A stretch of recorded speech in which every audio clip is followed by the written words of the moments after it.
All right, this is a story of drum stuff. This is the story of how I got back into playing drums. Played for a long time, didn't have any drums for a long time, and slowly started to get back into this. So it started. There was a drum head for free on the internet, and so I went and picked that up, kind of as a seed because it didn't fit anything. The only thing I had left from the old days was my snare drum and a little bit of hardware.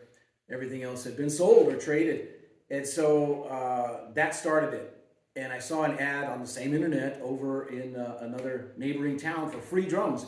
And what I noticed was the bass drum in the picture appeared to be 14 inches deep, which is my favorite. And so I went over there, picked them up. They were free. Some of the other stuff I thought might be usable was not usable. Kept the bass drum. I put the rest of the drums on the internet. Same, so and got a guy that interested in. We met to exchange these parts, and it was the same guy that brought me that free drum head. And so he was a younger player. I'm an older player trying to get back into it. We had a cool connection and encouraged each other.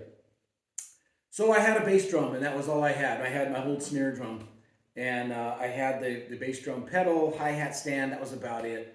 Uh, so went on the hunt for toms. I had this envelope that I would put a little bit extra cash. It wasn't much, but I wrote on the front of it drum stuff. That's how the whole name for the channel came about. And so that's where it started. So I went on the hunt for some parts, and I found the rack tom and the floor tom on Guitar Center used, again on the internet. Very inexpensive. Shipped them to my house, and hey, now I've got some more drums. Quiet this down. Um, but no cymbals. So I set them up, played them. The drum stuff envelope was empty, and so it was what I had. And I had enough to get heads for the bass drum, but not for the rest. And so I just thought, well, I need cymbals. I had no money, and I'm a self-professed cymbal snob. I really have I'm just picky about cymbals. And I was just going to wait. Um, I was trusting God to bring all this stuff back to me. I could have forced the issue. I could have looked into all of these things and done a lot of options, but I felt like I really needed to wait on God for that. And so I did. And that was a while. That was a while. I was talking to a good friend of mine, Sam, out in the Carolinas where I used to work together. And I was telling him, I said, and he asked me what was happening. I said, I just really want to play. I'd love to get some cymbals again. Feel like I'm just waiting on the Lord. I'm not sure what to do about that. And I said, Sam, what I'd love to do? I'd love to go into a music store with a pocket full of money and just hit cymbals and not look at the brands or anything, but just listen and just hit them and listen. Well, Sam got very energized by this, and he said, you've got to do this. This is God. You've got to do this. And I thought, I was driving at the time and talking on the phone. I had to pull over. I mean, tears were coming out of my eyes. I'm like, Sam, are you serious? Are you kidding me? He says, I've got some money. We've got to do this. This is God. And it was the first day of spring, and it felt like it had been a long spiritual winter for me as far as drums went. And so here it is, the first day of spring, and Sam is saying to go do this. Well, it took a couple of weeks in my schedule as a carpenter to get the time to go over to the nearest big city, which happened to be Spokane, Washington. And I had found online this ride cymbal. It's a big heavy ride cymbal, and I knew because I had tried one out locally that was a different style, and that was the first cymbal that I went and actually tried out. It wasn't the sound that I wanted, and I was suspicious that this was going to be the sound that I wanted. So I went over sight unseen, and I had money in my pocket, and I hit it a few times. And I thought, yeah, that's the one. That's beautiful. It's a vintage one, and so it was interesting. Then I went to there's two music stores over there, as well as a couple in some surrounding towns, and I went all over the place. And I just did that. I went up to the cymbals and I just started hitting things.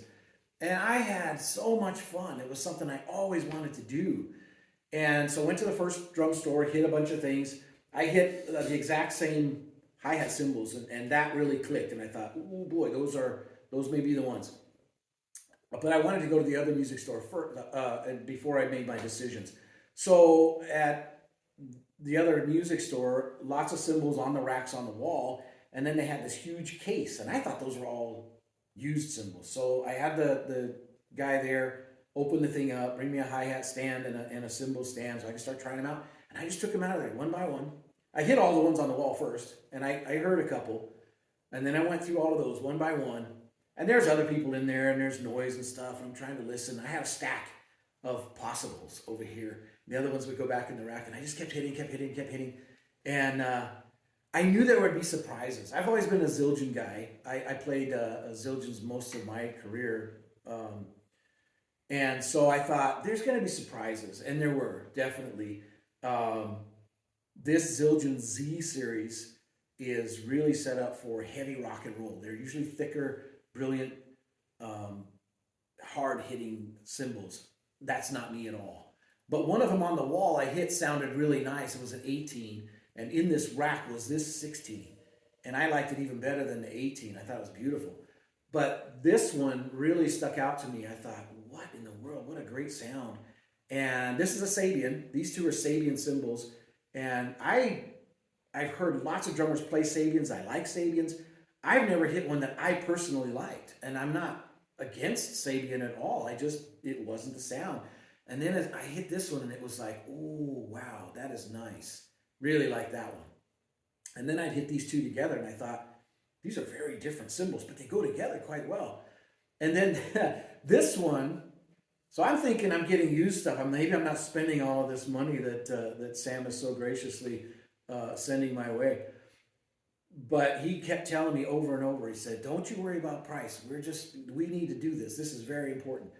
And so this cymbal was clearance, it's marked down, but it was on the rack on the wall, and this part was cranked down so much and locked on there that the cymbal, it was choked with this felt. And so I could hit it, but it just sounded really dead. And so I asked the guy there, I said, hey, can you just loosen that up and unlock that? I'm pretty sure I'm going to get this one. Well, as soon as he did that, this thing just came alive. And so I had the cymbal stand, I had a hi-hat stand. I flipped the hi-hat stand upside down and put this cymbal on that, and I put the other one on that, and I got the one on the wall, and I'm dragging them all over there, and I'm hitting them all together. And I'm going, these are awesome. These just sound beautiful together. And then I'm going, oh God, this one is in the car. I'm hoping, Lord, that you will make these all work together. And I knew that I wanted these. But for some reason I didn't pull the trigger on these at the other store, and I'm not exactly sure why at that point. But I left and I called Sam. I said, hey, I've got cymbals, and he said, do you have everything? I said, no, I don't have the hi-hat cymbals. So if you get the hi-hat cymbals and you give me the whole cost, and I'm going to send you a check. And I'm just, we had a great time just praying together, talking together.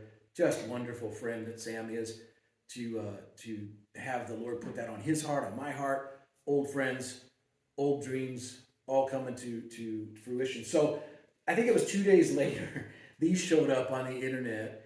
The guy was selling them. They were brand new. He bought them brand new, played them just a little bit in his studio to record a specific thing, and then sold them to me for quite a discounted price. But I had a great time talking with him, the drummer. So these, bought used, great conversation with drummers, encouraging each other. This one was an old drummer that had actually been to Bonners Ferry. This cymbal may well have been in Bonners Ferry, 30 years ago. I don't know, and now it's back. That was a great conversation as well. I didn't have enough stands, so I had to buy this stand yesterday to get this all done. Another old drummer, great conversation. So this has been a lot of fun in getting these, but also what it is now I have these new voices that you can hit a cymbal in all kinds of different ways, on the edge, on here, on the bell, all that stuff. And so what we recorded this morning was a lot of fun because it's very raw.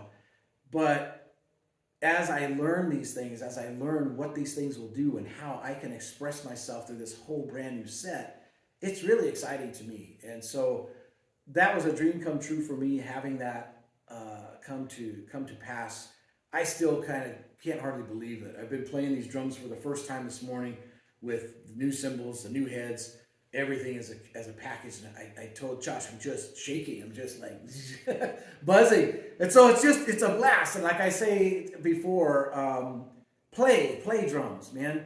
Enjoy these things. Do what you can do. Trust the Lord in if you've got dreams and you want to get back into it like I do. I spend a lot of time praying. I spend a lot of time frustrated in waiting on the Lord. But I knew that if I pushed it and tried to make it happen, it wouldn't be the same. And so what has come about over the course of about 14 years is just beautiful. And here we are in this log cabin with a friend of mine, and it's all come to fruition. We're putting it on there. So hopefully this is encouraging to any of you that are out there that want to play again, that want to play for the first time. Spend some time with the Lord and let him lead you. I believe that scripture that says, trust in God and he will give you the desires of your heart. I think it's the desire that he has for me that gets put into my heart, and then I see it and can go forward with that, rather than me coming with a desire and asking the Lord to match that to his. It was a flip for me, and that's made all the difference. Keep playing. Cool. Thanks for sharing. That's an awesome story. I love hearing it. Would you want to, like you said, it's raw. What's it been? 2-3 years since you've actually even had this set up like this? It's been, a couple of years. I had the drums. I had a very close friend of mine that we started our first band together. He passed away, and I sang for his funeral about 3 years ago. And two of the guys that we used to play together with, we all sang for his funeral. And then we went back to his house, and so I got to play a set of drums. That was about 3 years ago. Before that, it had been about 5 years since I had played anything.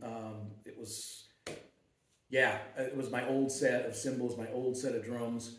And in the process, I traded the acoustic drums that I had for electronic drums because my kids were little, and I stashed the cymbals away, hoping to have a day like this come with the old cymbals.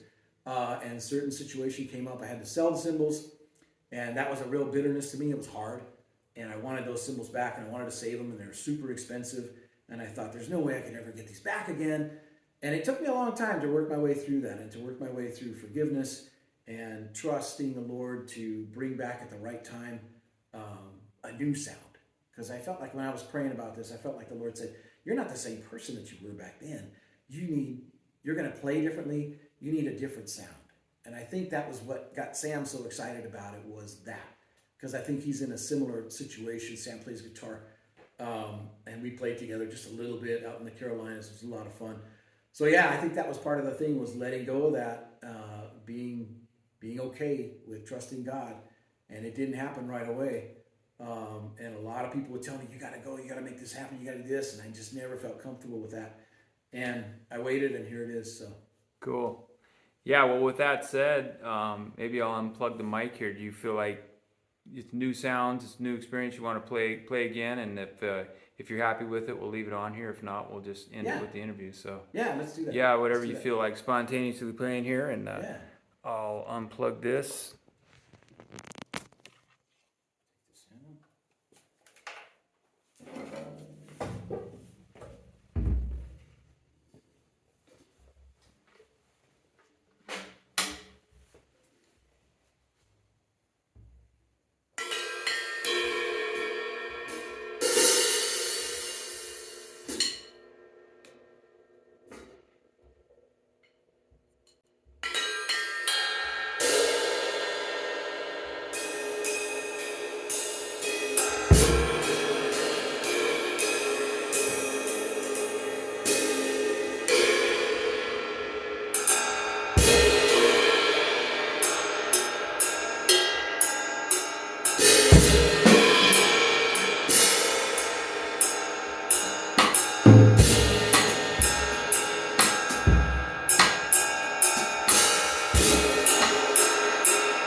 rust on all of this stuff, but I'm just having a blast.